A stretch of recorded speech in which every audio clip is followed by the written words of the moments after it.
YouTube? It's the kid coming with you with a quick video with a couple of shout outs. So there'll be two segments to this video. First is Shohei'n my doubles. So 3 or 4 weeks ago, a very prolific YouTuber and a really nice guy that I don't shout out near enough, needs a shout out here. It's none other than Ken, God is Great, over in Japan. And he had a video that said, show me your doubles. So I'm going to show him my doubles and everyone else my doubles here. Some of my favorite doubles from my collection. Because he really likes Shohei Ohtani, so I thought that was kind of cute. First off, how about this? Stargell, Clendenon, Pit Power. This card has been in my collection a really long time, and it is trashed. I've got it at the grade TR0, but that was my first Willie Stargell card ever, and I only had, or vintage Willie Stargell card, so pre-80, I guess. And that's the only one I had for a very long time. This card I've had over 20 years in my collection.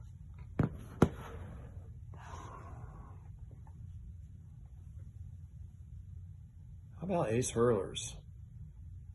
Billy Pierce and Robin Roberts from the 59 top set.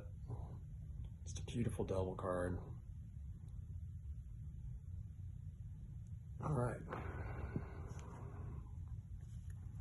Go to 66 top set. It's not really his rookie card, but Tommy Agee from Mets fame, the 69 Miracle Mets. Ricky Chilson might have something to say about this card. There he is with the White Sox.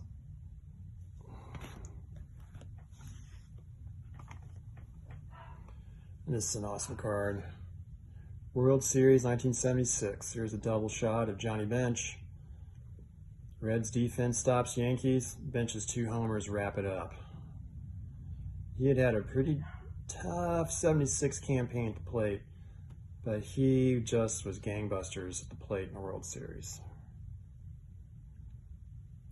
He's about to put the tag down. I think that's Thurman Munson. I could be wrong. Maybe it's Lou Piniella.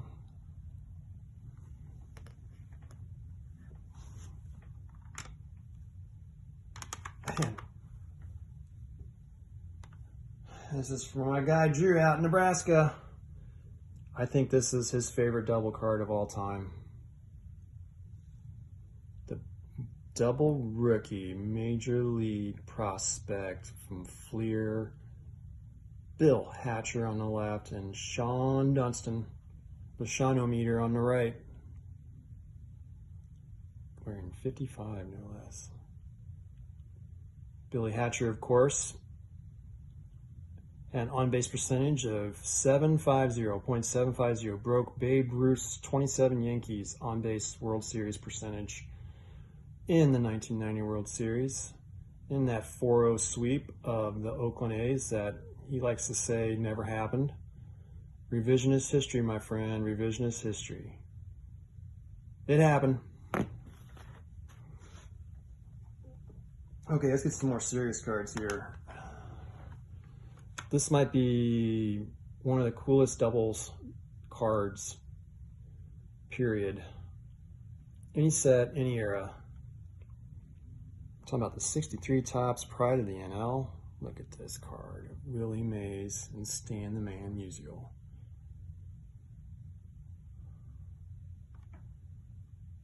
I mean, is it getting better than that? This was my first 63 tops card. I've had this in my collection a really long time too. Back there in that era when I first started collecting vintage. And these were some of my only cards I had of these players for a long time. How about going back to 65 tops? We're going to be in 65 tops land for a little bit. And the double rookie, Joe Morgan and Sonny Jackson. Jackson was actually not a bad player And of course, Joe Morgan, 100 WAR.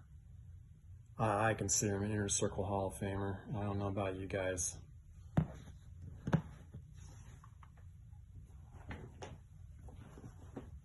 How about maybe one of the best or most famous rookies in the entire set of the 65 tops? Talking about Dick Estelle with that beautiful shell background, shell sign background there, along with the Murakami.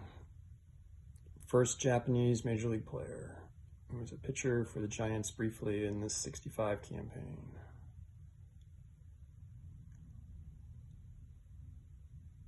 Just an awesome card.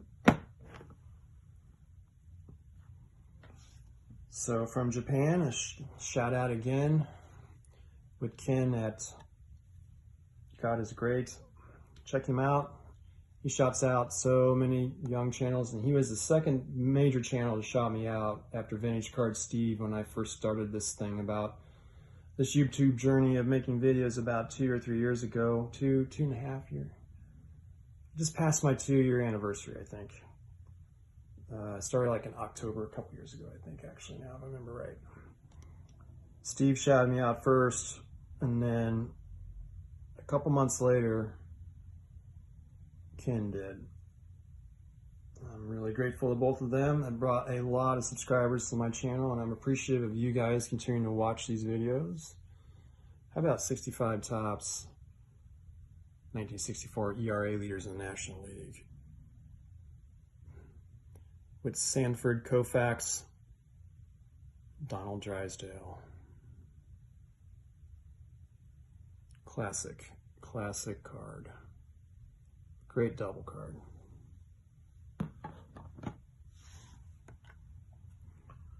Got one more to share with you. Go up a year to 66. We have Fergie Jenkins rookie, along with Bill Sorrell, who kind of had a cup of coffee career in the major leagues. Didn't stay up for very long. One of those first base outfield types.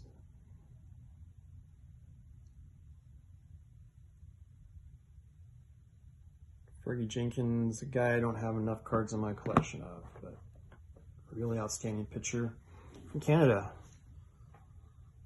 So, in this segment, why don't you show me your triples out there, YouTube?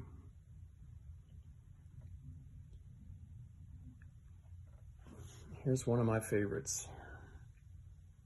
We have the 71 Topps 1970 National League home run leaders.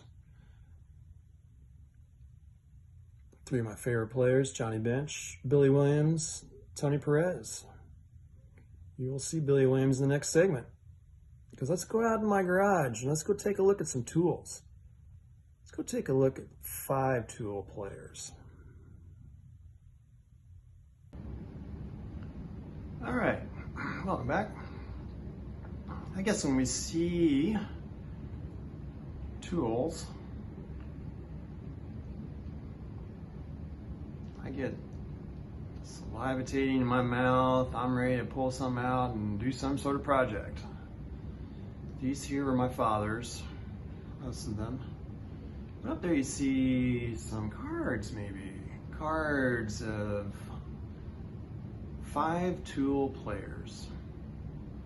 Just a few I've selected out of my collection. Most of them are vintage. Some are modern, a little bit post-vintage, junk wax era up there. I might be able to make some out. I wanted you to see the tools. Let's go in for a little bit of a close-up. I'm selfie sticking this, so I may not do so well with this. When someone thinks of a 5 tool player, you have to be thinking of this guy right off the bat as number 1. First player that comes to mind is a 5 tool player. So what is 5 tool players for those that don't know? Basically, it is the ability to hit for average. So a pretty good hitter of their own, like I'd say anywhere from like 275 to 300 or over is considered probably a good hitter for average. Hits for power, lots of home runs, lots of doubles. High slugging percentage, obviously Willie Mays checks that box. Exceptional speed, great base running ability. Willie Mays definitely had that. Exceptional defense. Catch over his head, pull the grounds, definitely. And extra strong arm, and check there as well. Willie Mays had a gun for an arm. He is the prototypical 5-tool player. But here's some we might also take a look at. One here played in his era. How about Duke Snider? People might not think of him as that. But one thing I like to think of is, did the guy score 100 runs or more, and how many times did he do that in a season? And so this guy was in the middle of the lineup as a power hitter. And he scored 100 runs for the Dodgers 5 different times, and almost did it 6 times because he was like at 99 or 98 runs. And this was, of course, with 156 game schedule. So he had great base speed, obviously, if he's scoring that many runs. Clearly had a strong arm, great power, great average hitting for average, and an exceptional fielder. So I would say Duke Snider. About down here. First Reds 30-30 man, I think, of all time. He might have been the second. I can't remember. This guy was on pace until he got injured. He'll probably be a Hall of Famer. None other than Eric the Red Davis. But his 1987 season of 37 homers, I think 33 stolen bases, and he hit over almost 300 or just over it. What a year. And he quite really wasn't able to follow it up at the plate, maybe batting average wise, but he had a gun for an arm. Just go watch the 1990 NLCS against the Pittsburgh Pirates as he throws, what is it, Bobby Bonilla? He threw Bobby Bo out at third base, way deep from the outfield, off a shot that went off the wall at Riverfront. All right. I'd be remiss if I didn't share an A after all that. Here's one of my mom's all-time favorite players. I think Rickey Henderson is a 5-tool player. He had an exceptionally strong arm, even though he was a shortstop. Or what am I saying? No, he was an outfielder. My mistake. I was thinking of Miguel Tejada there, who I think, probably might have been in that category too. He had an exceptionally strong arm. His defense was pretty good. Obviously, he was the stolen base leader. And he could hit for power, and he hit pretty good average too. I think he also might have had the record for most leadoff home runs for a career, leading off the game, not just leading off an inning.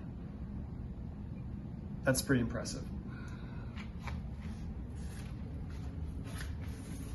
I said you see Billy Williams again. Here he is, his 1971 Topps. Is he a 5-tool player? You tell me. I'm not sure he had the exceptional speed, but maybe enough. But obviously he hit for power, hit for average, and was an exceptional defensive outfielder. So maybe 3 out of 5. But I can fudge yours. I really like him. No doubt to me, this is another prototypical 5-tool player. Even though he played second base his whole career, Joe Morgan hit for average, hit for tremendous power for a second baseman. Obviously had tremendous speed and exceptional defensive skills. A very strong arm, even though he played second base. Another prototypical 5-tool player, although later in his career and injuries robbed him of his speed and his ability to, he was still a great defender. It's none other than Ken Griffey Jr. Up by the mallet. He can mallet the ball, let me tell you. If he hadn't gotten hurt, I think he would have legitimately broken Hank Aaron's home run record. And finally, down here hiding out in the saws, Mr. Tiger himself. Is he a 5-tool player? I'm not sure he had the exceptional base speed, but he had everything else. Definitely hit for average. He was the youngest batting champ in 1955, is that right? At the time that he completed the feat. Finished his career at 399 home runs. He's an exceptional defensive outfielder. There's a lot of good guys. I could have had Yaz up here. I could have had, obviously, Mickey Mantle. I did not pull out a Mickey Mantle card. I don't have too many of those. But there you are. Thanks for watching, everyone. Happy holidays.